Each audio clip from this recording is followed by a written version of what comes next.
Nós falamos no domingo passado à noite sobre como você abraçar todas as disciplinas espirituais sem sequer flertar com o legalismo por causa de estar saturado do Evangelho. Quando vamos tomar da Santa Ceia, nós somos levados de volta ao cenáculo, ao lugar onde Jesus estava naquela última noite com os discípulos antes de sua vida ser entregue. Em Mateus 26, 28, ele diz assim: porque este é o meu sangue, o sangue do Novo Testamento, que é derramado por muitos para a remissão de pecados. E lá em Jeremias 32, 38 a 41, o profeta fala exatamente a respeito disso e diz: e lhes darei um só coração. Essa é a nova aliança, né? E um caminho para que me temam todos os dias, para o seu bem e o bem de seus filhos depois deles. E farei com eles uma aliança eterna de não me desviar de fazer-lhes o bem. E porei o meu temor nos seus corações, para que nunca se apartem de mim. Alegrar-me-ei deles, fazendo-lhes o bem, e plantá-los-ei nesta terra firmemente. Uma declaração incrível: com todo o meu coração e com toda a minha alma.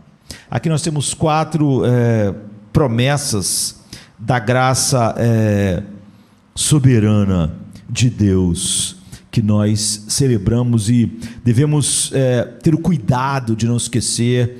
Por isso sempre estamos voltando à cruz. Tudo do culto é em torno da cruz. Você vê quando Deus estabelece 2 coisas para nós: é o batismo, onde nós morremos com Cristo, onde esse sepultamento e ressurreição para a nova vida é celebrado, e depois para o resto da vida nós celebramos o quê? O corpo e o sangue. Nós estamos sempre em torno da cruz. Não há nenhuma mensagem, não há nada para nós que realmente esteja separada da cruz e que venha de algum outro lugar, de alguma outra ideia humana, de alguma outra filosofia, não é? De alguma ideologia humana. Os filhos de Deus se alimentam de uma só coisa: do corpo e do sangue de Cristo. Ou seja, de todas as coisas que a cruz definitivamente comprou para nós.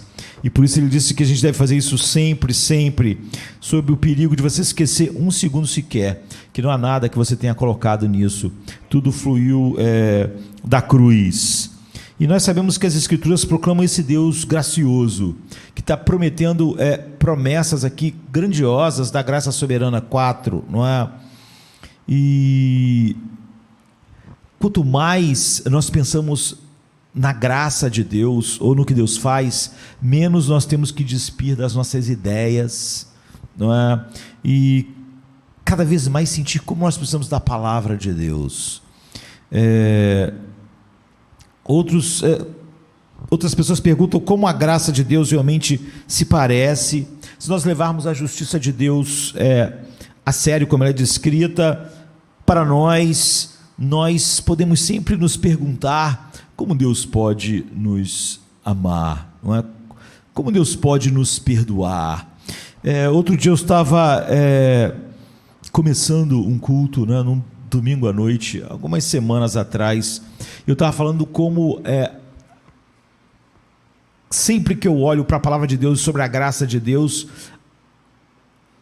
há uma surpresa na visão de que de nenhum outro lugar eu posso ter vislumbres da graça de Deus, nem do meu coração, nem das minhas ideias.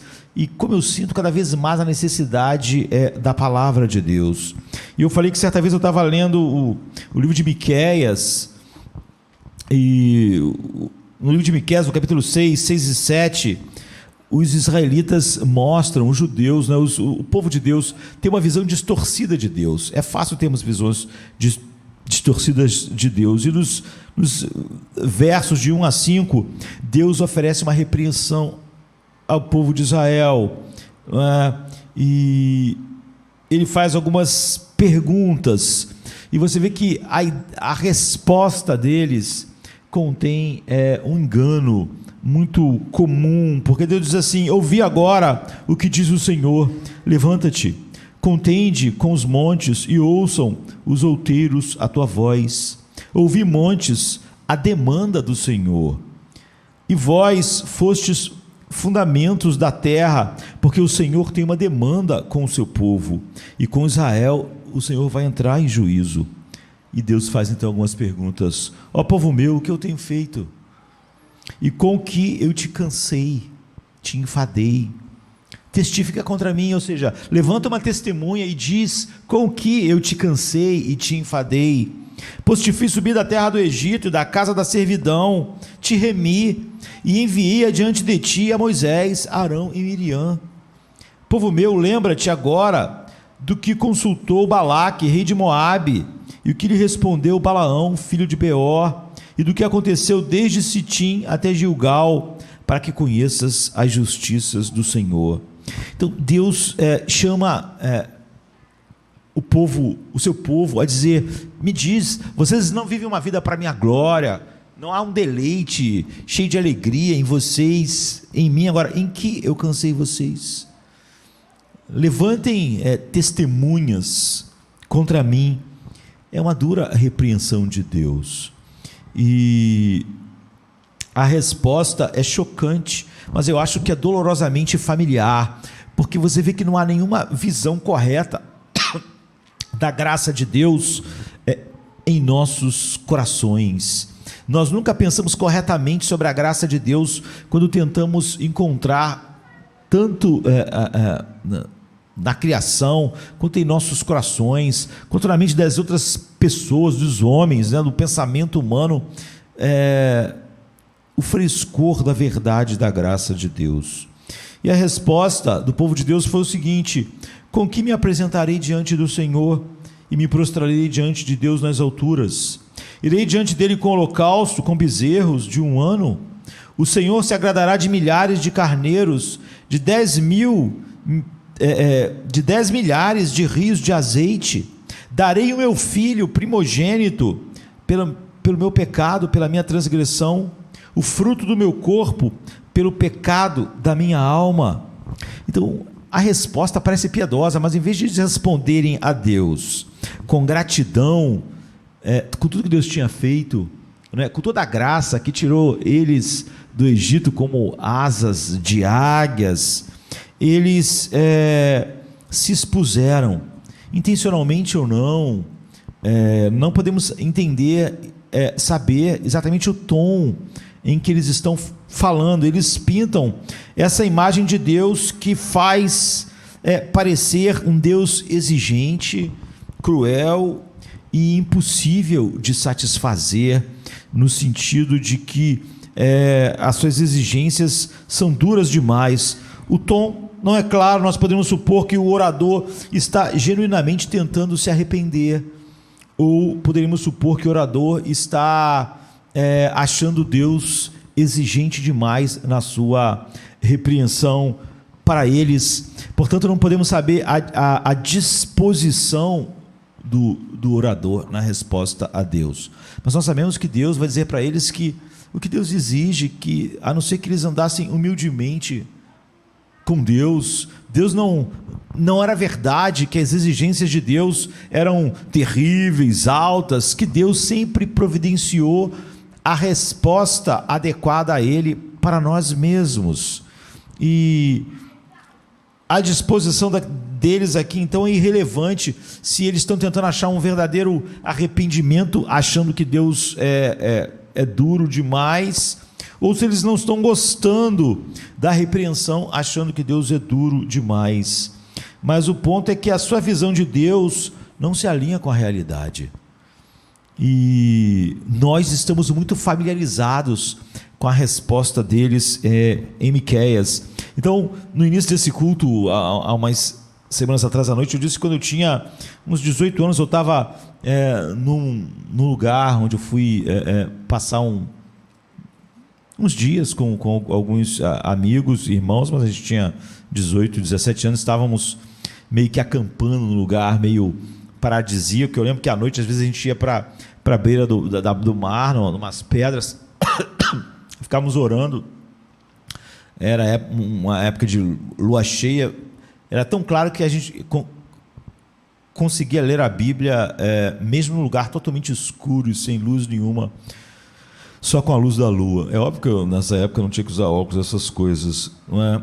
E eu estava lendo exatamente isso, e a gente estava orando e no momento de confissão, e eu lembro que eu falei com aquelas duas pessoas que estavam comigo, que eram mais ou menos da minha idade. Como a graça de Deus é diferente daquilo, mesmo que nós, quando queremos olhar e descrevê-la, em nossos corações, porque eu disse, a graça de Deus não se parece em nada com aquilo que a gente pode conceber.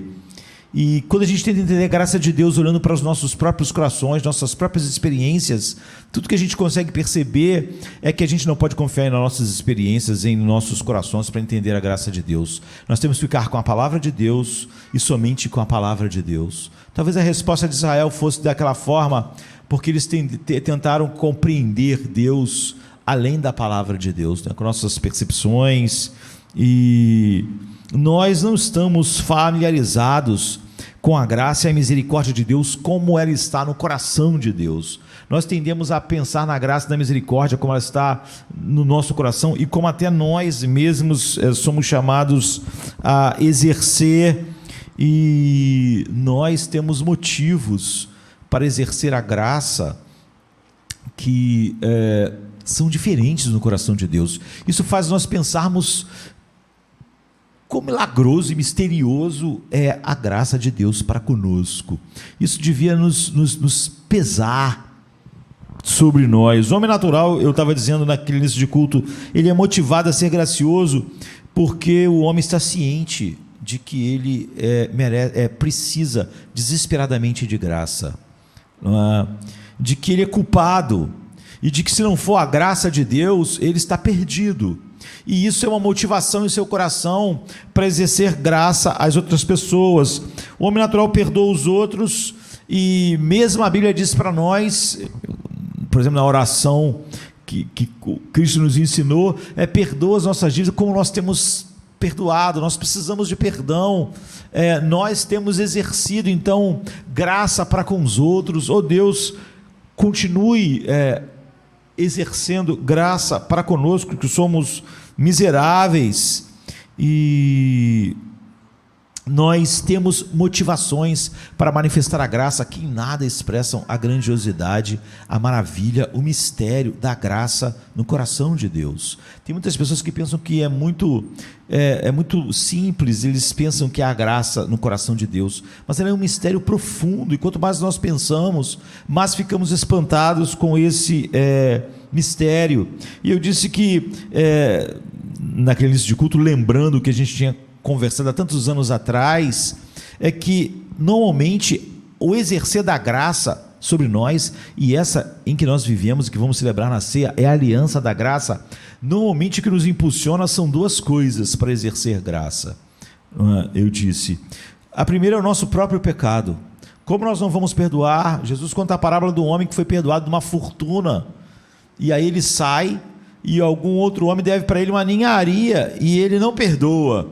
Então aquele homem, o rei, pega ele e joga ele nas trevas exteriores, porque como ele podia ter sido perdoado de uma dívida enorme e ser totalmente, ter um coração, em vez de ser cativado por essa graça, ele é mesquinho e cobrou do outro e não perdoou, quando ele tinha sido perdoado de uma fortuna.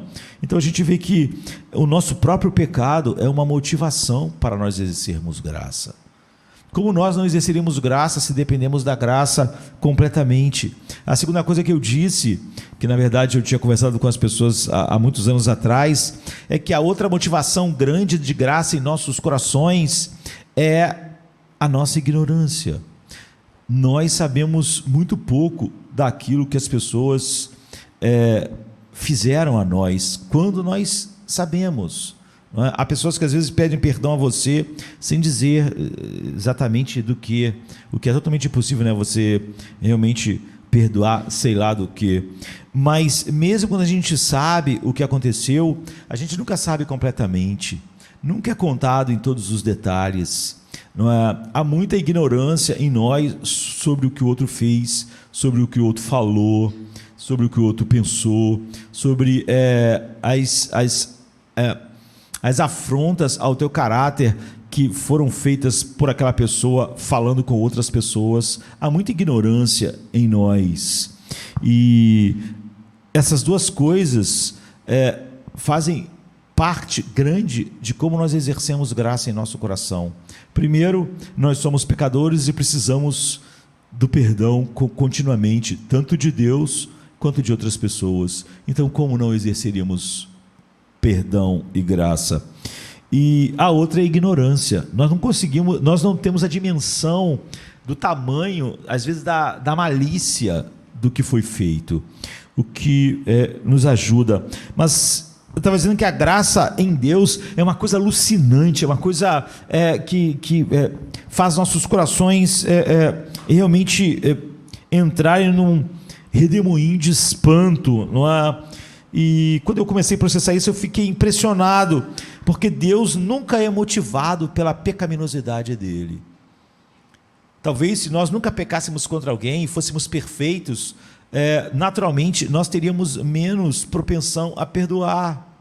Porque você vê, uma das propensões e um dos apelos que é feito para nós perdoarmos é que nós somos pecadores, é que nós precisamos de perdão. Então, como não vamos perdoar? Então, se nós não fôssemos pecadores, não tivéssemos nenhum pecado, essa argumentação não serviria para nós, que é o que acontece com Deus, não é? Deus não é motivado pela sua pecaminosidade.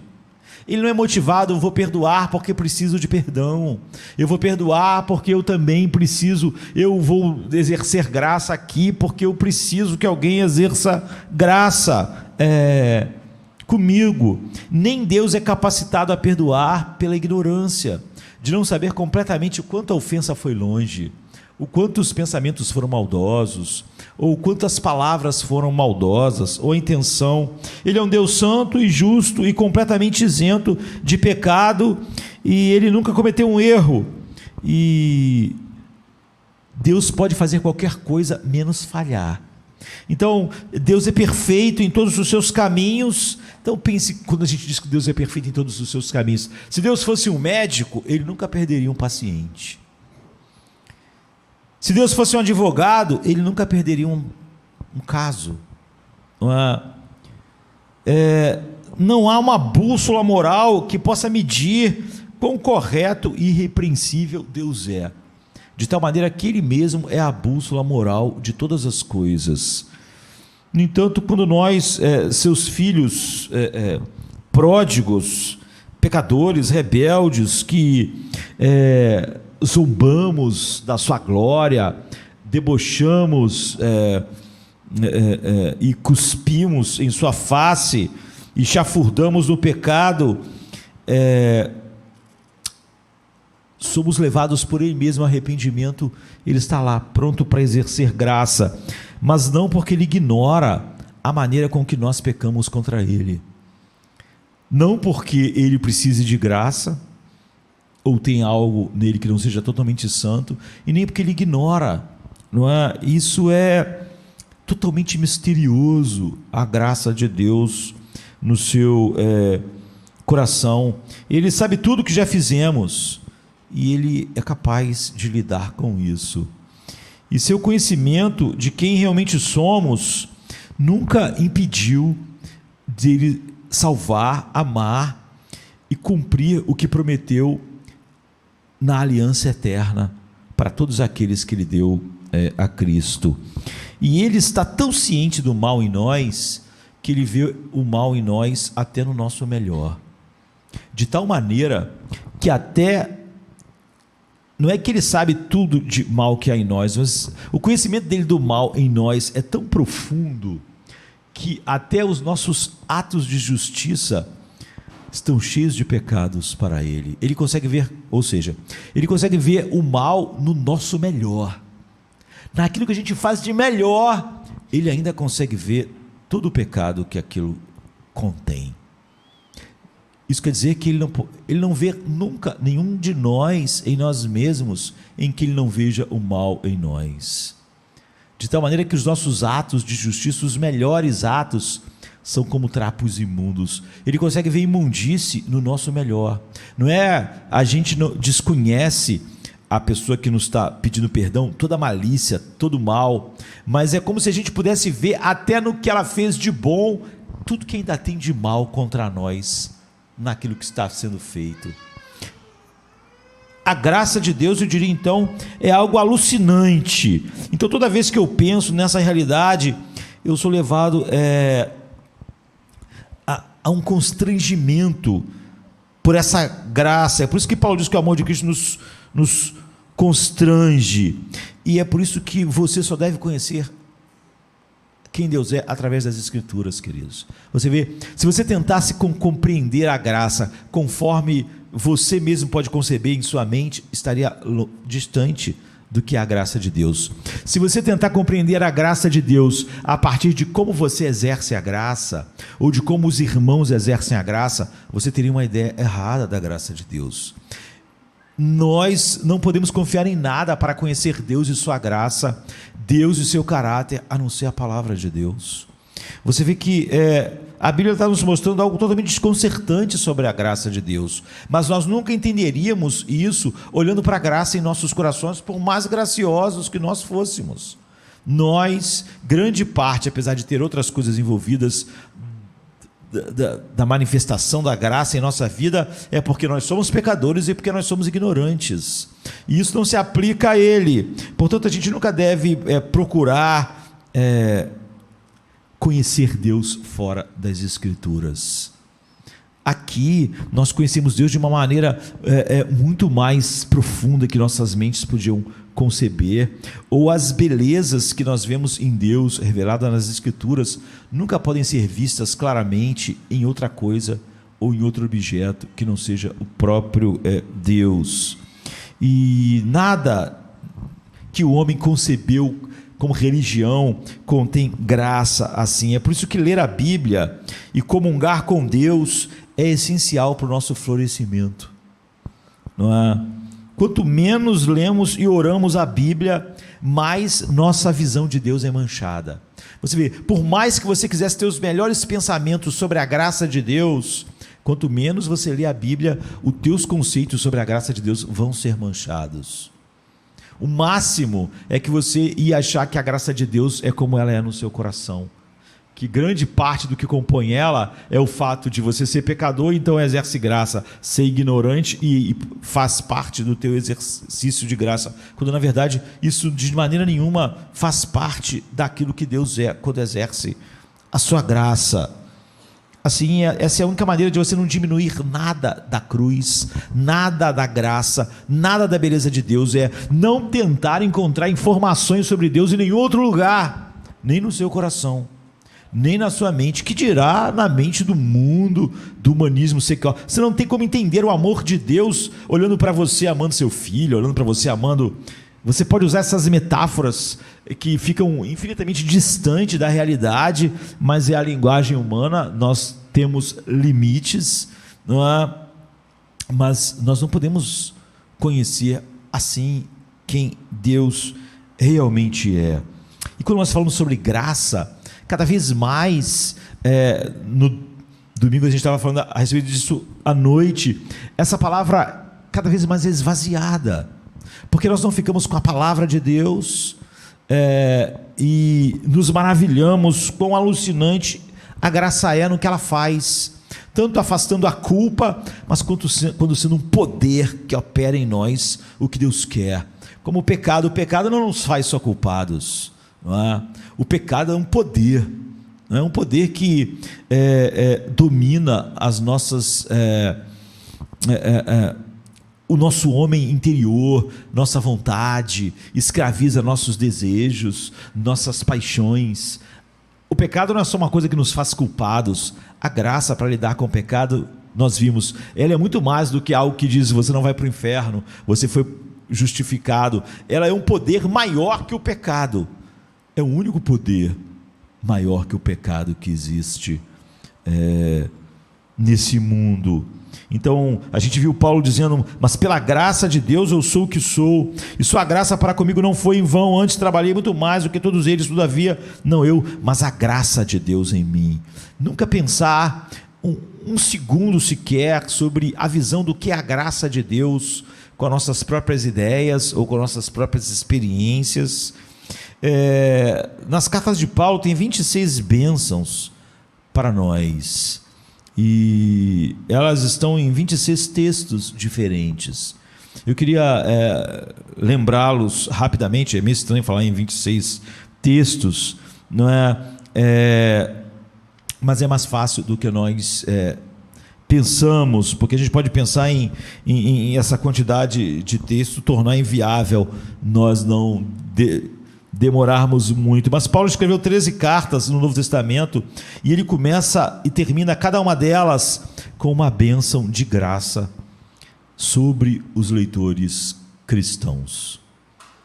E é essa graça que nós não concebemos por experiência, nós simplesmente deixamos a palavra de Deus nos conduzir. Hoje muitas pessoas têm uma visão, mesmo no reformado, muito baixa da graça de Deus.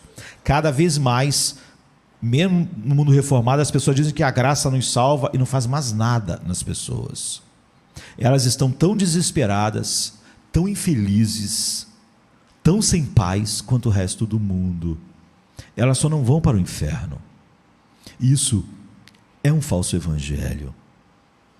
Isso é o homem tentando definir graça, essas coisas com sua própria mente. Você vê, quando eu lá, quando tinha 18 anos, pensei na graça de Deus e como ele exercia a graça, tendia a ser como Israel em pensar sobre a graça de Deus muito menos do que ela é.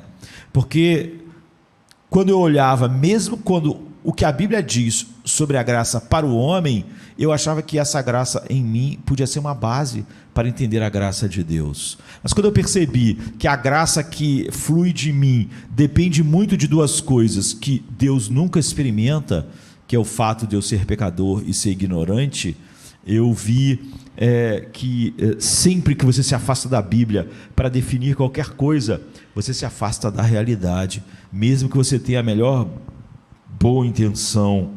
Então, Paulo começa e termina cada uma das cartas exatamente da mesma forma, não é? Mas a gente não percebe isso tão facilmente, até porque quando uma coisa se repete muito, você tende a passar por ela sem prestar muita atenção.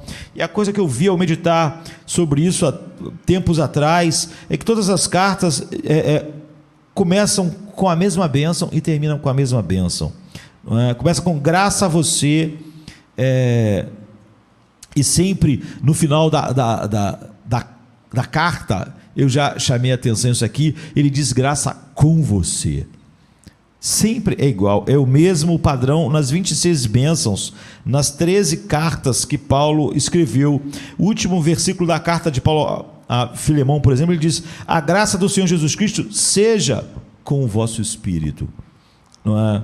Então, no início, no verso 3, graça a vós e paz da parte de Deus, nosso Pai, e do Senhor Jesus Cristo. Você vê, no fim seja com vocês, esteja com vocês. Mas quando ele começa, ele diz: a graça e paz a vocês, ela está chegando a vocês. Em Tito, 3,15, ele diz: a graça esteja com todos vocês. Se você vai para o início, diz assim: Paulo, servo de Deus e apóstolo de Jesus Cristo, e ele vem a Tito no versículo 4 e diz: a Tito, meu verdadeiro filho, na mesma fé, graça e paz da parte de Deus e de Cristo Jesus, nosso Salvador. Observe que não há nenhuma frase para você ou com você. É o mesmo em 1 e 2 Timóteo. Parece natural tomar a bênção com o precedente, a Tito, não é? Então ficaria assim: Paulo a Tito, graça, ou graça a Tito da parte de Deus por meio do apóstolo Paulo. Em 2 Timóteo, o último versículo do livro, no capítulo 4, 22, ele diz: o Senhor esteja com o seu espírito, a graça esteja com você. Então, no início de 2 Timóteo 1:1, ele diz: Paulo, apóstolo de Jesus Cristo, pela vontade de Deus, segundo a promessa da vinda em Cristo Jesus, a Timóteo, meu filho amado, graça, misericórdia e paz da parte de Deus Pai e do nosso Senhor Jesus Cristo. Ou seja, diminuindo essa quantidade de palavras, não é? A Timóteo, graça de Deus por meio de Paulo. E se você for para 1 Timóteo, no capítulo 6, 21, a última frase é: a graça esteja contigo. Já no capítulo 1, verso 1, Paulo diz: Paulo, apóstolo de Cristo Jesus, segundo o mandamento do nosso Senhor e Salvador e de Cristo Jesus, que é a nossa esperança, a Timóteo, meu verdadeiro filho na fé, graça, misericórdia e paz da parte do Deus Pai e de Cristo Jesus, nosso Senhor. Então, a Timóteo, graça de Deus através de Paulo. No final de 2 Tessalonicenses 3,18, ele diz: a graça do nosso Senhor Jesus Cristo esteja com vocês. E no princípio, no capítulo 1, verso 2, diz: graça a vós e paz da parte de Deus Pai e do Senhor Jesus Cristo. E se você vai para o final, 1 Tessalonicenses 5, 28, diz: a graça de nosso Senhor Jesus Cristo seja com vocês. Se você vai para o início do livro, 1, diz: Paulo e Silvano e Timóteo, a igreja dos Tessalonicenses, em Deus Pai e no Senhor Jesus Cristo, graça a vós e paz. Se você vai para Colossenses, no final do livro, ele diz: Colossenses 4,18, Paulo, escrevo essa saudação com minha própria mão, lembre-se da minha prisão, a graça esteja com vocês. E você corre para o início de Filipenses 1:2, e ele diz: aos santos e fiéis irmãos em Cristo que estão em Colossos, graça a vós e paz da parte do Senhor Jesus Cristo. Você vê, em todos os casos, no início é graça a vós, e no fim é graça esteja convosco. Se você vai para Filipenses 4:23, que é o fim do livro, ele diz: a graça do Senhor Jesus Cristo seja com o seu espírito. Já no início, Filipenses 1:6, graça a vós outros e paz da parte do nosso Deus Pai e do Senhor Jesus Cristo. Quando chegamos a Efésios, no final de Efésios 6:24, ele diz: a graça seja com todos os que amam ao nosso Senhor Jesus Cristo com um amor imortal. Lindo, não é? Esse final. Mas no início ele diz: graça a vós outros e paz da parte de Deus nosso Pai e do Senhor Jesus Cristo. No final de Gálatas 6:18 ele diz: a graça do nosso Senhor Jesus Cristo seja com o vosso espírito, irmãos. Amém. E no início ele diz: graça a vós outros e paz da parte de Deus nosso Pai e do Senhor Jesus Cristo.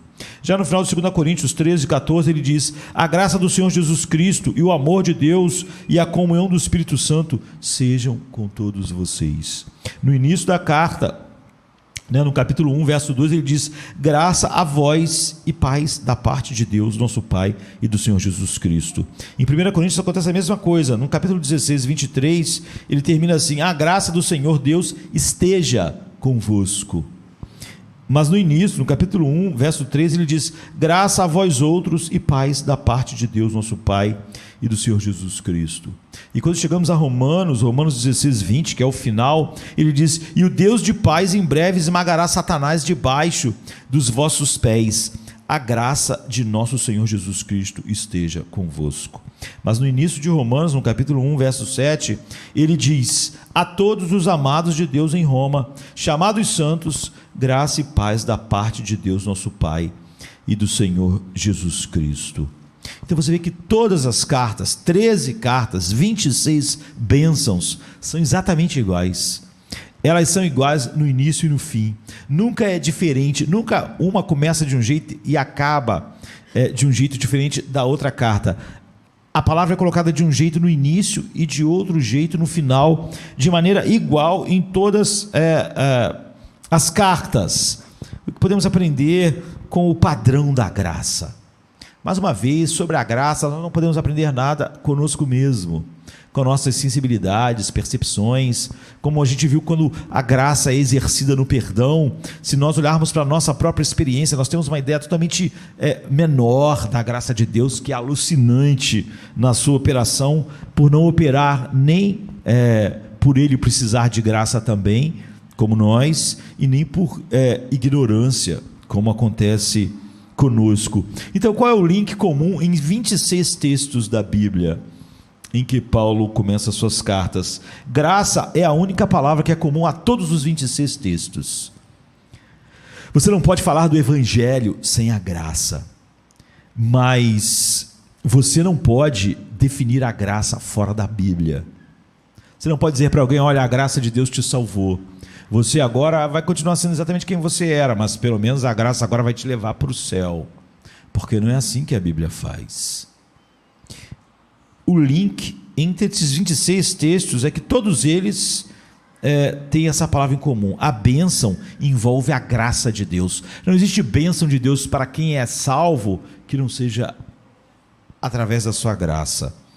Alguns textos você vê, tem misericórdia, outros têm paz, outros têm amor, mas todos têm graça.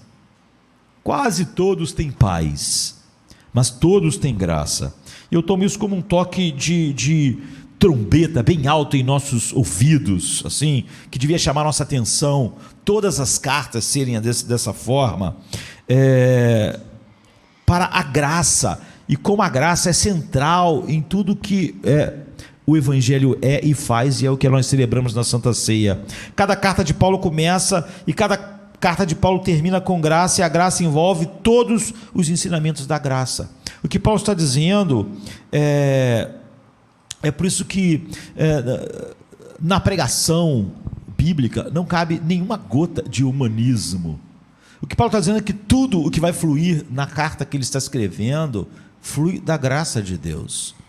A graça envolve todos os ensinamentos das cartas. Sem isso, você não tem evangelho.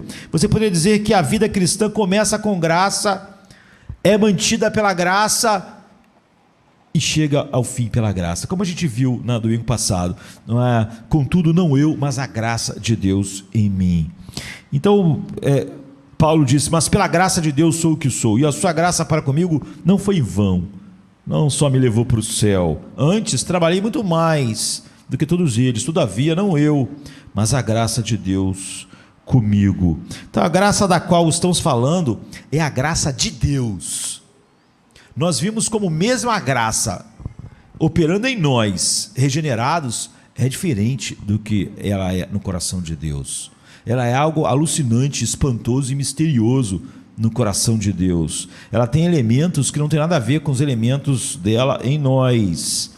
E a graça é algo que vem de Deus, e o que torna a graça é que ela começa em Deus. Então ela começa livremente, sem ser merecida, sem ser conquistada, sem você fazer nada para merecer. Não é que você recebeu uma parte de graça e precisa agora fazer alguma coisa para receber mais graça. Então, assim, essa pequena frase, a graça de Deus, ela é rica em significado bíblico profundo. A graça é o transbordamento da autossuficiência de Deus. Você vê que Ele não perdoa porque precisa de perdão. Ele não salva porque precisa de adoradores. Ele não salva porque precisa de alguma coisa, Ele não precisa de nada, eternamente, não é? Então a graça é simplesmente o transbordar da suficiência infinita de Deus. Ele não tem deficiências que nós possamos remediar com nossas obras, não é? E portanto Ele não pode negociar conosco algum bem, que é o que acontece normalmente. Em todos os relacionamentos você dá e recebe, mas no relacionamento com Deus ninguém pode dar nada a Ele, o que torna uma coisa única. Infelizmente, muitas pessoas, grande parte, talvez a maioria, que se diz evangélica hoje, acha que pode negociar com Deus. Há muitas pessoas que dizem: Deus tem que fazer isso. Ele acha que o homem ou a criatura tem alguma dignidade que põe Deus em obrigação para com o homem. Deus não deve nada ao homem. E não só porque o homem pecou. Deus não deve nada ao homem e nem aos anjos que não pecaram. Não é? Você não pode fazer nada para merecer ser criado. Se você foi criado, isso foi a graça de Deus. O que você poderia fazer antes de existir para merecer existir? E os anjos também não podem dar nada a Deus em troca da existência deles. Portanto, não há nada para negociar com Deus. Nós, em pecado, infinitamente, isso fica claro, mas nem um anjo que nunca pecou tem nada para negociar com Deus. Não pode dar nada a Deus. Tudo que ele tem veio de Deus, e ele não pode dar nada a Deus que primeiro Deus não tenha dado a ele. Tudo que temos é dele, através dele e para ele, como Paulo diz em Romanos 11, a partir do 34, porque dele, por ele e para ele são todas as coisas, e nós não podemos dar algo a ele para que possamos receber um reembolso, para que possamos ser recompensados. Por quê? Porque tudo que a gente pudesse dar a Deus já é dele. Nossa vida é dele. Todas as coisas que compõem a nossa existência pertencem a ele. Ele criou, ele mantém. Ele não está então vinculado a nenhum mérito, à graça de Deus devida que criamos a partir do nosso valor ou do nosso trabalho. Deus não está vinculado, a graça de Deus vinculada a nenhum mérito pelo valor que nós temos ou por algum mérito. Nós somos seres e coisas que Deus criou do nada, pelo seu poder. Ele não negocia conosco, nem vende para conseguir o que precisa. Ele não tem necessidade que nos não satisfaça a partir de seus recursos autos gerados. Ele é infinitamente satisfeito, o Deus feliz, o Deus bendito na comunhão da Trindade. Então a graça é simplesmente o transbordar de algo que Deus é, de bondade, de poder, de sabedoria. Dizer que Deus é um Deus de graça é uma maneira simplesmente de dizer que Deus é Deus, que Ele é infinito, todo suficiente, autoexistente. Ele é a fonte, é o sustentador de todas as coisas, Ele é o dono de todas as coisas, e todo o valor do universo só tem valor por causa dele mesmo e não por causa do universo. Então, quando a bondade vem dele, ela sempre vem livremente. A bondade que Deus exerce para um querubim da glória hoje está indo livremente. E a bondade que exerce para comigo, apesar de um custo incrível, é óbvio, vem livremente. E Deus não pode fazer isso de outra forma. Deus nunca poderia agir por necessidade, por carência, não é? Portanto, toda a sua bondade é graça. Isso é o que está implícito na centralidade da graça no pensamento de Paulo, quando ele diz: a graça de Deus para vocês, a graça seja convosco. Em terceiro lugar, a graça vem do passado, ela opera no presente e ela flui para o futuro. Você vê, a graça não é só uma indulgência com a qual nós não vamos para o inferno, tudo está permeado por ela. Toda a graça que Paulo tem em mente quando ele abençoa os cristãos no início e no fim de todas as cartas é a graça que aponta para o futuro. A graça sempre tem um propósito que ela alcança. A graça nunca é frustrada, a graça de Deus. Nós vivemos pela graça agora e sabemos que teremos mais graça no futuro. O poder da graça e o que a graça faz em nós, quando Paulo diz, não eu, mas a graça de Deus comigo, ele não está com medo de que daqui a uns anos a graça acabe, como a gasolina acaba, como os recursos acabem, e ele fique parado no meio do caminho. Então me deixe apenas enfatizar o óbvio aqui. Quando você deseja algo para alguém, você está desejando isso para o futuro. Ou seja, o período de tempo que começa a partir do momento em que você expressa o seu desejo. Se eu digo, a graça a você da parte de Deus, eu quero dizer, começando da agora, a graça estará contigo amanhã e depois de amanhã. Se eu digo, a graça esteja com você, eu quero dizer, começando agora, nesse instante, não que você tenha conhecido a graça no passado ou não tenha experimentado ela até o momento, mas quando eu falo que a graça seja contigo, eu estou falando sobre a graça que vai continuar fazendo algo a partir desse instante. Então ela é uma bênção para o futuro, E o que o Paulo deseja sempre no final das suas cartas é isso: que Deus faça algo gracioso agora, que Deus continue sendo gracioso com você, começando nesse instante, e que a graça tenha o seu curso total e final do seu propósito. Portanto, a graça na mente de Paulo não é uma graça só que Deus te perdoou no passado e então você não vai para o inferno, mas é a graça do futuro e do presente. É a graça que opera todas as coisas em nossa vida para a glória de Deus. Esse é o segredo da perseverança dos santos, e esse é o segredo de tudo que acontece na vida do cristão: a graça de Deus. A graça faz isso, ela é esse poder.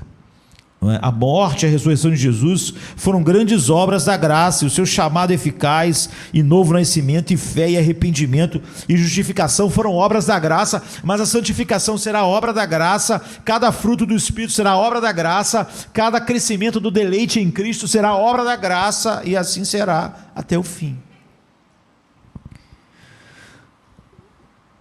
Ele está desejando algo novo, algo continuado, e não algo que aconteceu no passado, em algum momento em que a graça me alcançou. Ele está falando sobre graça sobre graça. É o que João diz: da sua plenitude nós temos recebido graça no passado, agora a gente não vai para o inferno, não. Da sua plenitude nós temos recebido graça sobre graça. O cerne do ensino bíblico sobre viver a vida cristã, se deleitar em Deus, ter Cristo como tesouro satisfatório, é que para viver como cristão nós precisamos ser levado pelo Espírito, acreditar nessa graça que opera e vence tudo inexoravelmente, agora e no futuro. É por isso que eu não preciso ficar ansioso se no futuro haverá graça suficiente. Nós precisamos estar confiantes e apostar nela e confiar nela e ficar satisfeito com isso, se quisermos conhecer o poder, a liberdade, a alegria que podem obedecer a Deus, honrar a Deus, se deleitar em Deus no mundo mau. E eu, um ser que naturalmente em mim mesmo não viveria para a glória de Deus, não teria deleite em Deus, estaria alienado de Deus e continuaria lá. E é isso que Paulo está dizendo: pela graça eu sou o que sou. E ela em mim não é em vão, eu continuo recebendo graça sobre graça. Então todos esses 26 textos prometem a graça no futuro, até o fim. Até o fim. Um filho de Deus nunca vai chegar um momento em que ele não tem graça, e aí ele vive ou morre como um ímpio.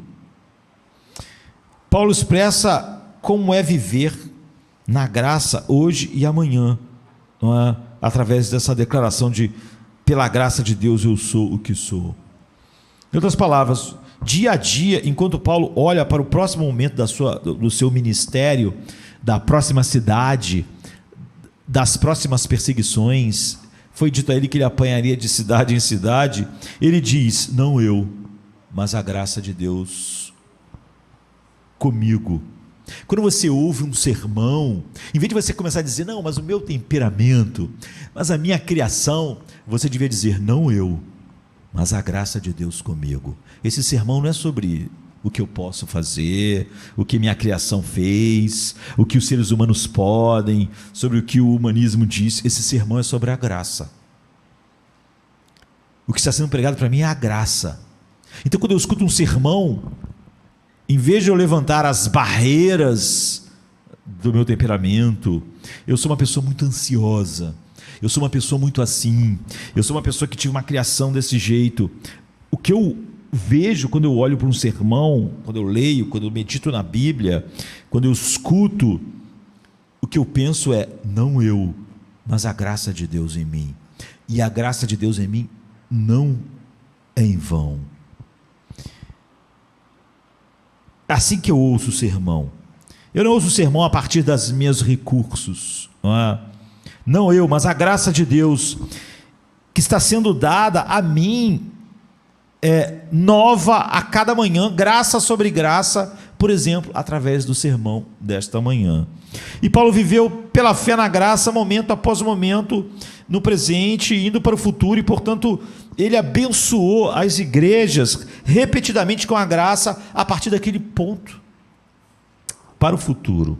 Em quarto lugar, como Paulo começa e como Paulo termina as suas cartas. No início, ele diz: graça para você, e no final, graça esteja com você. Eu já enfatizei isso aqui, por quê? Porque o que significa é que no início da sua carta, como num sermão nesta manhã, ele percebe que eles estão prestes a ouvir a palavra de Deus, a palavra apostólica, a palavra que Deus nos revelou, a palavra autorizada de Deus, a palavra de Deus que flui do poder infinito de Deus. Então ele diz, ao ouvir a palavra de Deus, a graça está chegando a você. A graça está chegando a você através de Filipenses, Colossenses, Tessalonicenses, Apocalipse. A graça chega a nós através do que Deus disse a nós. Para os Filipenses, ele está dizendo para eles: a graça está chegando a vocês através dessa carta. Não é? Essa carta é o canal da graça de Deus para vocês. Ela vai falar como é o homem regenerado, como o Espírito Santo trabalha, como é a graça de Deus, como ela é alucinante, como a gente viu, surpreendente. E essa carta é o canal da graça de Deus. E 2 vezes em Atos, o ensino do apóstolo foi chamado de a palavra da sua graça. Atos 14:3 e Atos 20:32. Por outro lado, quando Paulo chega no final da carta, ele percebe, como eu falei, que a igreja que ouviu, como vocês estão ouvindo esse breve sermão, ou quando eles acabam de ler aquela breve carta, eles vão para um mundo hostil. A igreja não foi feita para estar reunida como ela está agora o tempo todo, apesar de muitas pessoas pensarem que essa é a comunhão da igreja. Eles vão para um mundo hostil. Eles estão no Império Romano. Uns são escravos, outros são livres, uns são educados, outros não são, outros trabalham em lugares terríveis, outros fazem parte da casa de César. Eles vão para um mundo hostil a todas as verdades que eles receberam ali, os filipenses, na carta aos filipenses, os tessalonicenses, a carta aos tessalonicenses, e como essas cartas circulavam. E o pergaminho ia ser enrolado, eles não tinham uma Bíblia. Durante toda a história, praticamente, as pessoas não tinham livros. Caro, não é? Nessa época, não havia um livro, não é? Era um pergaminho. Então, ficava a cópia lá na época, por exemplo, do Antigo Testamento, na sinagoga, onde ia ser lido. As pessoas não tinham cada um o seu pergaminho do Velho Testamento, né? Aqui é a mesma coisa. Tudo isso era muito precioso. Eles se reuniam, alguém abria as cartas que Paulo mandou, a carta aos Filipenses, lia, meditavam sobre aquilo. No final da reunião, o pergaminho ia ser enrolado e guardado em algum lugar. Até o século XVI, essa era a coisa. Só pessoas muito abastadas podiam ter livros.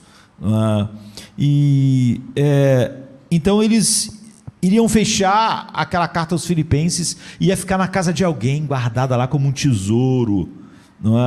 Mas o que ele está dizendo é o seguinte: o que vocês aprenderam não vai ficar lá no cofre onde a carta vai ficar.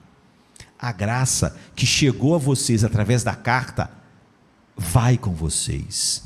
Por isso que ele começa sempre com a graça, graça a vocês, ou seja, ela está chegando através da palavra. Depois a graça esteja, ela vai com vocês. Ela não vai ficar na palavra, ela não vai ficar na carta, ela não vai ficar. O poder que trouxe essa revelação é o poder que vai operar em vocês no mundo hostil. Então existe mais graça além do que vem a nós pela palavra de Deus. Ou seja, a palavra de Deus é um meio de graça incrível. É como nós recebemos toda a verdade de Deus, mas há mais graça do que a palavra de Deus, porque senão quando nós fechássemos a palavra de Deus, nós não tínhamos mais nada. Nós teríamos só o conhecimento das coisas, mas há uma graça que vai conosco. Para quê? Para fazer essa palavra ser efetiva em nossas vidas, para que a gente possa dizer: não eu, contudo não eu, mas a graça de Deus em mim. A graça não ficou lá no livro. Maravilhoso, aqui a carta de Paulo aos Filipenses, quanta graça, fluiu graça sobre graça, mas agora eu vou embora. E eu vou embora e agora eu sou igual um homem natural. Não, ele está dizendo, não, agora quando vocês fecharem o rolo da carta, a graça vai estar com vocês. Não vai ficar onde vai ficar guardado o rolo. Paulo responde 13 vezes: a graça esteja convosco.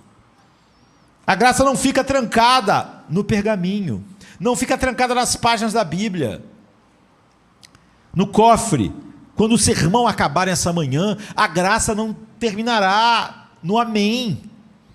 A graça irá conosco, para que se cumpra. Ela é o poder que faz cumprir aquilo que foi revelado a nós, ou nós não temos a graça de Deus.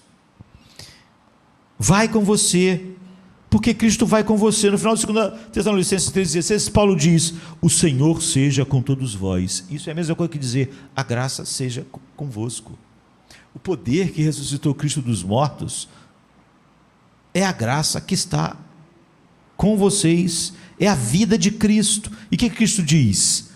Sem mim vocês não podem nada, mas estando ligados a mim, que sou a vida está em Cristo Jesus, a Bíblia diz. A vida nunca está em nós estamos ligados a Ele, e a vida está nele. Vocês dão fruto, ou seja, a graça opera. Isso é o que significa que a graça estará com você. O Senhor será graciosamente com você, pelo seu Espírito, fazendo realidade aquilo que Ele revelou em sua palavra. Quando eu fecho a Bíblia, a graça então que veio a mim através da Bíblia, ela vai comigo através do poder do Espírito, que é a graça. É o que Paulo diz: contudo não eu, a graça em mim. Mas o último ponto suscita pensamentos sérios e excitantes para mim, e eu acho que para nós. Não nós somos o povo da palavra de Deus e do Espírito de Deus. A bênção da abertura é graça para você através dessas cartas inspiradas, graça a você através da Bíblia. O que isso nos diz é que a palavra de Deus deve ser o principal instrumento de graça na igreja. Nós não estamos na igreja para dizer qual é o último pensamento que os seres humanos tiveram a respeito dos problemas da vida. Nós não estamos reunidos na igreja para dizer o último pensamento que os seres humanos tiveram a respeito dos problemas da alma. A bênção de abertura, a graça para você através dessa carta inspirada, o que diz é que Deus deve ser o instrumento da graça na vida da igreja através da sua palavra, e mais nada. A pregação da palavra, o ensino da palavra, o canto da palavra, a oração da palavra e o compartilhamento da palavra é o que faz o culto. É por isso que o culto não é sobre jovens e velhos, não é sobre homens e mulheres, é sobre a palavra da graça de Deus, que nos leva a nos regozijarmos em tudo que Ele é para nós em Cristo.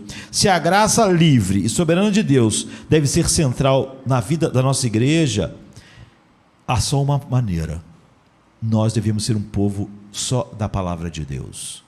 Qualquer lugar onde qualquer coisa além da palavra é pregada, não há graça de Deus agindo.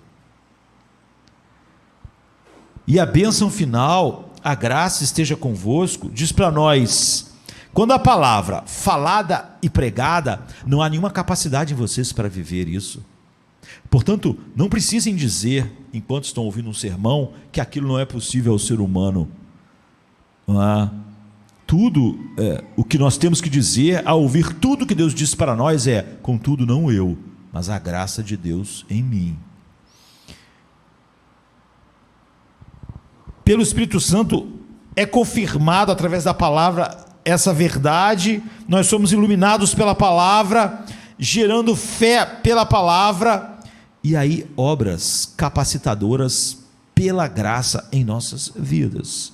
É o Espírito de Cristo que permanece conosco e aplica a graça. Essa é a aliança da graça no sangue de Cristo. O Senhor esteja com você. Ou Jesus diz: eu nunca vos deixarei, eu sempre estarei convosco, na pessoa do Espírito Santo. Então, se nós queremos viver no poder contínuo da graça, nós somos um povo apenas da palavra e confiamos apenas no Espírito Santo. Não temos nenhuma ideia nossa e não confiamos em nenhum poder nosso. Um povo da palavra e um povo do Espírito. Graça para vocês, através da palavra, e graça com vocês para operar tudo que vocês ouviram pelo Espírito Santo.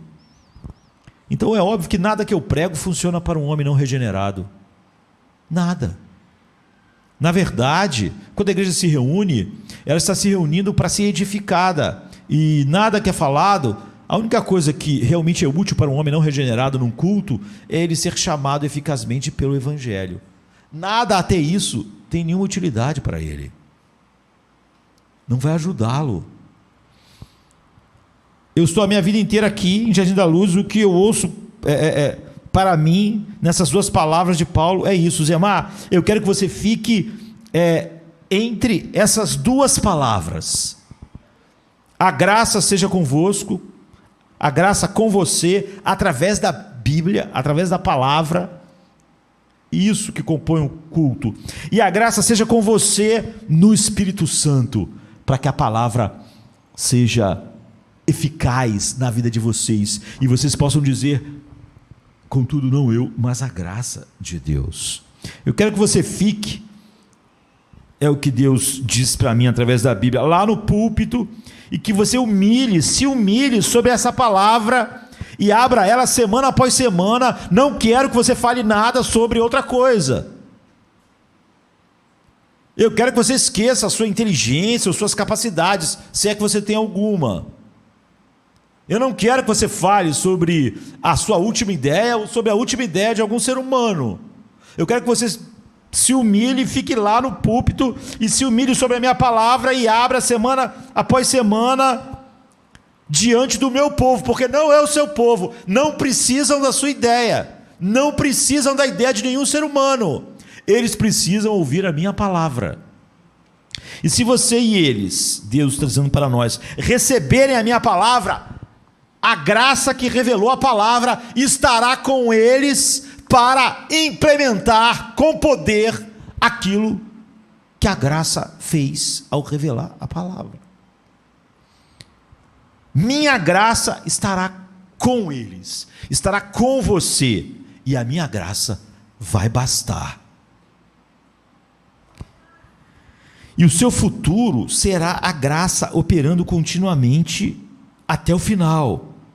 E os primeiros 53 anos que eu já vivi são apenas então o prelúdio de coisas, Deus está dizendo, que você nunca sonhou. Será a minha graça e meu espírito, não sua mente, suas ideias, seus projetos, e pregar sobre a capacidade deles de se autoajudarem em alguma coisa. E é aí que eu gostaria de ficar. Essa é a graça que eu quero seguir e pregar. E como podemos ter certeza desse triunfo da graça? Se Deus é um Deus de justiça, se por exemplo Ele enviou Israel para o exílio devastador, onde muitos foram engolidos pelo seu juízo, como podemos ter confiança do que isso não acontecerá conosco? Nós sabemos que isso nunca aconteceu com o povo de Deus realmente, mas apenas com o povo nominal de Deus. Cristo, que é o verdadeiro Israel, não é? Você e eu estamos nele, fomos chamados à comunhão do seu Filho. E é uma pergunta a fazer: como podemos ter certeza de que a graça vai triunfar para Jardim da Luz, para nós individualmente, não só agora, mas no futuro? Não a graça que ficou lá atrás, porque um dia todos os meus pecados foram perdoados e a graça acabou o seu trabalho, porque ela não tem poder para fazer mais nada. Não, a graça é comigo a cada manhã, chega a mim através da verdade e vai comigo através do Espírito para que a verdade seja efetiva. Como você pode ter certeza de que a graça o sustentará até o fim, na fé, na santidade, no deleite em Cristo, e não a vida sem nenhum recurso como um homem ímpio que acaba em seu pavor tendo que enfrentar a morte, ou em sua vida infeliz? E é disso que trata o texto que nós vimos no início. A resposta é que a graça sustentadora para o povo escolhido de Deus é a graça soberana de Deus. Ou seja, a graça sustentadora é uma graça onipotente. Em vez de a graça não só ela é poderosa, a graça, como ela é simplesmente a graça soberana de Deus, ela é tão poderosa quanto Deus é. Comparar o poder da graça com o poder do pecado, sinceramente, é uma blasfêmia, não é? Porque o poder da graça é exatamente o poder da sua fonte, e a sua fonte é onipotente. Ou seja, a graça sustentadora é uma graça onipotente, é a graça que supera todos os obstáculos e preserva a fé e a santidade que nos conduz ao céu. Deus não disse que a gente chegaria ao céu sem amar a Cristo, sem se deleitar em Cristo. Então se eu não tiver essas coisas eu não chego ao céu. Não chega, porque Deus não disse que nós chegaremos lá dessa forma. Ele disse que a graça dele produziria essas coisas em nós. Essa é a única confiança segura para o futuro. Você e eu, e nós mesmos, somos totalmente inconstantes e não confiáveis. Se tudo deixasse para nós mesmos e nossos recursos, é óbvio que isso ia acabar em tragédia. Se fôssemos deixados por nossas próprias forças para perseverar, a gente ia naufragar na fé. Isso não é uma possibilidade, isso é uma certeza. E é por isso que o puritano orou séculos atrás assim: ó, que graça, que grande devedor sou diariamente obrigado a admitir. Deixe tua bondade, Deus, como um grilhão, amarrar meu coração errante a ti. Propenso a vagar, Senhor, eu sinto isso. Propenso a deixar o Deus que eu amo. Aqui está meu coração. Ó, pegue-o e cele-o para tuas moradas acima. É assim que os santos devem orar. É assim que é a maneira de orar pelo futuro, pelo meu futuro, pelo futuro de Jardim da Luz, pelo futuro da vida de cada um de nós. Essa é uma maneira bíblica de orar. Faça a sua bondade como um grilhão, ele diz, uma corrente que prenda o meu coração errante a ti. Isso é a graça de Deus. Você vê, ele está dizendo: contudo não eu, mas a tua graça, porque meu coração é errante se não for a tua graça. Cele o meu coração com um vínculo inquebrável para as cortes do céu, ele diz. Em outras palavras, ele está orando: mantenha-me, preserva-me, derrote cada rebelião crescente, supere todas as minhas dúvidas mesquinhas, livre-me de toda tentação destrutiva, anule todas as seduções fatais do mundo, de Satanás e da carne, exponha todos os enganos demoníacos do meu coração, derrube todo argumento arrogante que possa surgir na minha mente, forma-me, inclina-me, me segure, me domine, faça o que tiver que fazer para me manter confiando em ti, temendo a Cristo e o glorificando ao me deleitar nele.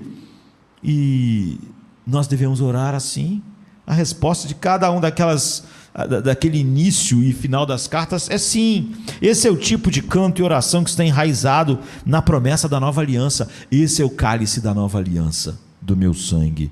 Tenha em mente que essa é uma das várias promessas do Antigo Testamento da nova aliança que Jesus disse que selou com o seu próprio sangue. Não apenas para os judeus, mas para aqueles que são verdadeiramente judeus, como diz Gálatas 3:7, né? E que diz: sabei, pois, que os que são da fé são filhos de Abraão. Ora, as promessas foram feitas a Abraão e à sua descendência. Não diz e as descendências, como falando de muitas, mas como de uma só, e a tua descendência, que é Cristo. Ou seja, todas as promessas de Abraão foram feitas a uma pessoa, não a um monte de pessoas, a Cristo.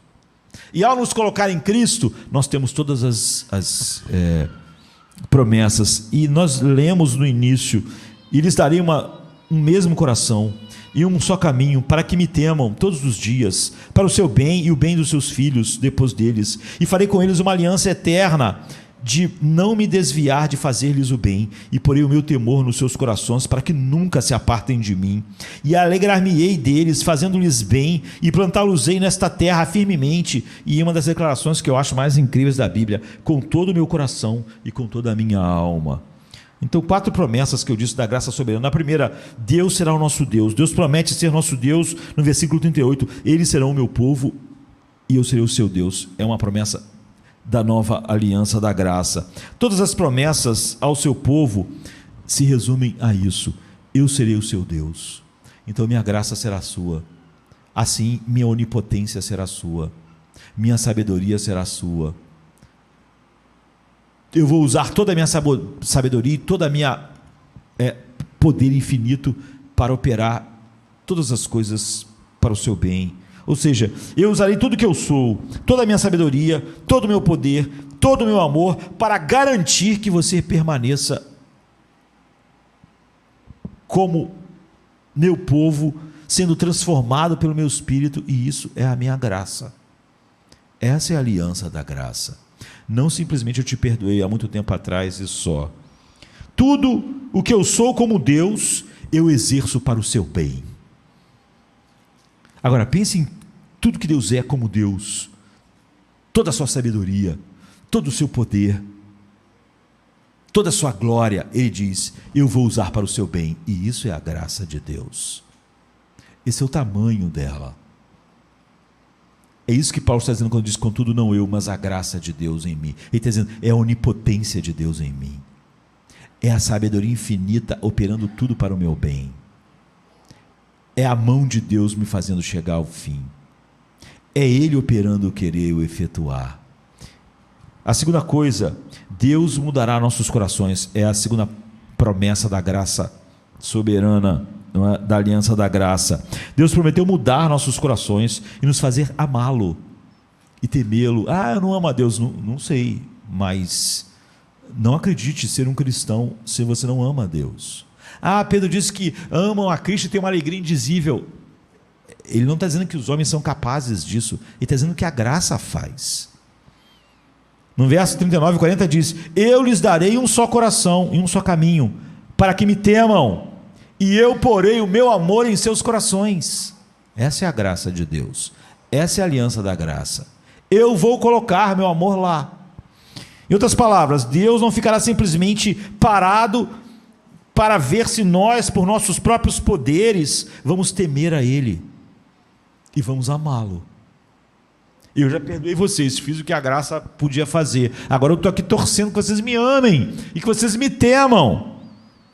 Não, ele diz, eu lhes darei um coração para me temerem, e lhes darei um coração para me amarem. É isso que a graça faz, nos dará fé e o temor de Deus, que nos levará até o céu. Fé, temor e alegria em Cristo, que são imortais. Mas é que na minha vida, imortal é que não morre, se morrer não é imortal. Essa é a graça soberana e sustentadora. Você pode ver em Deuteronômio 3,6, Ezequiel 11, por exemplo, Deuteronômio 3,6 diz, e o Senhor teu Deus circuncidará o teu coração e o coração da tua descendência, para amares ao Senhor teu Deus com todo o coração e com toda a tua alma, para que você viva. Ele não está dizendo, você vai viver mesmo que você não me ame, não é isso que ele diz. Ele diz, eu vou circuncidar seu coração para que você me ame, e então viva. Em Ezequiel 11, 19 e 20 diz, e lhes darei um só coração e um espírito novo, porei dentro deles, e tirarei da sua carne um coração de pedra, e lhes darei um coração de carne. Isso é a graça conosco, para que andem nos meus estatutos, e guardem os meus juízos, e cumpram, e eles me serão por povo, e eu lhes serei por Deus. No verso 27, e porei dentro de vós o meu espírito, e farei que andeis nos meus estatutos, e guardeis os meus juízos, e os observais. É isso que a graça esteja com vocês, na pessoa do Espírito Santo. Ela chega a nós através somente da palavra de Deus, mas ela não fica lá guardada no cofre, igual eles guardavam os pergaminhos, ou fica no nosso iPad em algum lugar, quando acabar esse culto. A terceira promessa é que Deus não vai deixar nós nos afastarmos dele. Mas e se eu me afastar dele? Você não entendeu que a aliança da graça diz? Que quem ele chamou não vai se afastar dele. Não porque essas pessoas têm uma capacidade natural além da que todos os outros seres humanos têm em si mesmos. Não. A promessa, Deus promete que Ele não se afastará de nós e que nós também não nos afastaremos dele, por causa da graça. Ele diz no versículo 40, farei com eles uma aliança perpétua, de que não me desviarei deles, para lhes fazer o bem, e porei o meu temor em seus corações, para que eles jamais se afastem de mim. Em outras palavras, seu trabalho no coração de quem ele regenera é tão poderoso que ele garante que em quem a graça age, nunca se afastará dele. Não adianta alguém dizer, e se eu me afastar? Se alguém se afastar, se alguém não tiver essas coisas nele, certamente, como Deus não mente e a graça não é ineficaz, nós não estamos falando da graça de Deus. Isso é o que há de novo na nova aliança. Deus promete cumprir pelo seu poder as condições que nós temos que cumprir. Nós não temos que nos afastar de Deus, então Ele providenciará isso. E o que eu direi? Contudo não eu, mas a graça de Deus em mim. Quando eu escuto um sermão, o que eu digo? Contudo não eu, mas a graça de Deus em mim. Nós devemos temer a Deus, senão nós não podemos andar com Ele, e nem vamos estar eternamente com Ele. Mas Ele diz, eu lhes darei um coração para me temer. Nós temos que amar a Deus, nós temos que confiar nele. Deus diz, eu vou cuidar disso, que vocês me amem, que vocês me temam e que não se afastem de mim. Eu vou colocar o meu temor em seus corações, não para ver o que vocês vão fazer com o meu temor, mas de uma maneira que vocês nunca vão se afastar de mim. Essa é a graça soberana e sustentadora conosco. É a graça que Paulo diz, a graça esteja com vocês. Não era só a graça que está na leitura da carta, muito maravilhosa, mas que quando fecha, eu fico sem. Em quarto lugar, talvez a mais impressionante para nós cearmos, Deus fará isso com uma intensidade infinita. Finalmente Deus promete fazer isso com a maior intensidade que nós podemos imaginar. Na verdade, ela é inimaginável. Ele expressa isso de duas maneiras, uma no início e outra no final do versículo 41. Ele diz, e me alegrarei neles para lhes fazer o bem, e os plantarei fielmente nesta terra, de todo o meu coração e de toda a minha alma. Primeiro, ele diz que vai exercer essa graça soberana e sustentadora com alegria. Eu me alegrarei neles para fazer-lhes o bem. Então ele diz no final do 41 que exercerá sua graça soberana e sustentadora de uma maneira que eu acho uma das coisas mais impressionantes que você vai ler durante a sua vida. Ele vai fazer isso de todo o seu coração e de toda a sua alma.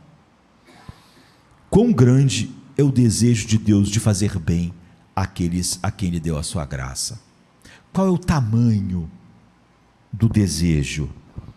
Ele se regozija em sustentá-los, se regozija com todo o seu coração e com toda a sua alma. Agora eu pergunto a vocês, não com qualquer exagero para um sermão, ou qualquer floreio retórico, não é? Eu pergunto, eu desafio você pode conceber a intensidade do desejo que é maior do que o desejo fortalecido por essa palavra todo que Deus colocou na sua palavra? Todo o coração de Deus e toda a alma de Deus. O que é isso? Não é? Suponha que você pegasse o desejo por comida, sexo e dinheiro, e fama e poder, e significado, e amigos, e segurança, de todos os corações dos homens na terra hoje, e somasse 8 bilhões, então todo o desejo desses 8 bilhões por comida, sexo, dinheiro, fama, poder, significado, amigos, e você coloque todos esses 8 bilhões de todo o desejo por dinheiro, sexo, de 8 bilhões de pessoas numa pessoa só. Como isso se compara ao desejo de Deus de fazer o bem de todo o coração e de toda a sua alma? Seria comparar uma tampinha de garrafa com água ao Oceano Pacífico. Porque o coração e a alma de Deus são infinitos. E os corações e as almas dos homens são finitas. Por mais que o homem possa desejar dinheiro, sexo, poder, esse desejo é finito, mesmo que ele deseje de todo o seu coração, porque o seu coração é finito. Mesmo que você pegasse o desejo por essas coisas de 8 bilhões de pessoas e conseguisse enfiar num coração só, ainda seriam desejos finitos por essas coisas. E você sabe como isso move as pessoas. Não há intensidade maior do que a intensidade de todo o coração de Deus, toda a sua alma. Se nós, em um dia perfeitamente, amaremos Deus de todo o coração, de toda a nossa alma, ainda será um amor finito. Porque todo o nosso amor, o nosso amor por Deus de todo o coração, de toda a alma, vai ser de toda a alma e de todo um coração finito. Não há intensidade maior do que a intensidade desse todo aqui.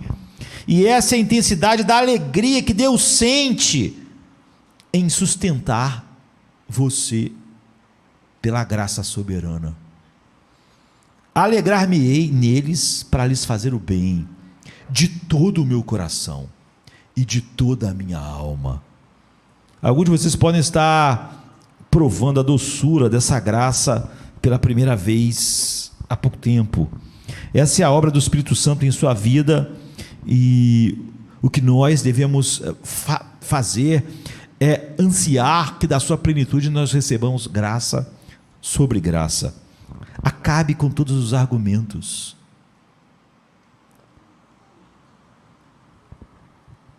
A graça de Deus, ao poder dessa graça, ao que ela é capaz de fazer. Deus está exercendo ela, não é, com alegria de todo o seu coração e de toda a sua alma. Ou seja, ele está usando expressões que mostram quão infinito é o poder por trás da sua graça operando na vida daqueles que ele deu a Cristo. Outros de vocês já podem ter vivido nessa doce certeza por décadas, como eu, que simplesmente devem celebrar o fato de que nós continuamos recebendo graça sobre graça. Então, nós somos chamados a bendizer agora, ao pegar o cálice, a bendizer o Pai, ao Filho e ao Espírito Santo. É a graça deles que faz todas as coisas. A graça conosco é o Espírito Santo conosco, e o Espírito Santo conosco é a vida de Cristo em nós, e é a operação do poder daquele que disse que faria isso de todo o seu coração e toda a sua alma. Ou seja, Deus não é um ser como nós, que tem um coração e uma alma como nós, mas é a linguagem para mostrar que todo o poder infinito de Deus está na alegria de exercer seu poder infinito para produzir todas as coisas que Ele mesmo exige para que nós vivamos para a sua glória. É isso que Jesus comprou com seu sangue. Ele disse: esse é o cálice da nova aliança. A graça só chega a nós através da Bíblia, nenhuma ideia humana. E ela continua conosco, como Paulo sempre diz, a graça vá com vocês, esteja com vocês, através do poder infinito do Espírito Santo, que cumpre todas essas coisas em todos, e ela sempre se direciona para o futuro, da plenitude de Cristo, desse depósito infinito de poder, glória. Nós recebemos graça sobre graça, agora e por toda a eternidade. É isso que nós celebramos ao tomar da Santa Ceia. A aliança da graça chegou a nós. Vamos ficar de pé.